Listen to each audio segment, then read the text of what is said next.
problem ni Laila. Pero, unsa man ang giingon ni Sarah? Sa giingon ni Sarah Francis, nga? Someone nga nag-change niya to my parehas ko ni Sarah nga naka-feel ko Sarah sa una parehas ni Laila. Pero nga daw someone nga nag-change everything. Wow! Kinsa man ang nag-change everything? See? Kinsa?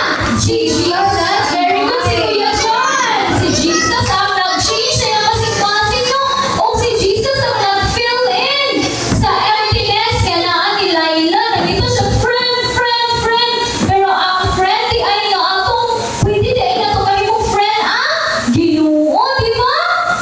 Nya, important pa dyan sa friend, no? Kaya iyang gihatag iyang life para sa ato. One friend, no? Si Jesus Christ. Aside sa itong friend sa kalibutan, grabe, napaka-amigo si Jesus, no? Sakto ba, Ate Francine? Yes, mine. Only Jesus can feel the emptiness in our hearts and mind. Yes! Si Jesus na rin, no? Ang mga santo, dili na ito, walay nag-love na ito. No? Pero naa si Jesus. Sitan ikaw eh. Oh. So si Jesus ay nahigugma sa ato. Okay? Kasabot mo sa story, mga bata? Oh. Kinsa na niya atong friend? Greatest friend? Si? Oh, si Francine. Oh. Oh, pwede ko si Francine. Kinsa na atong greatest friend? Si?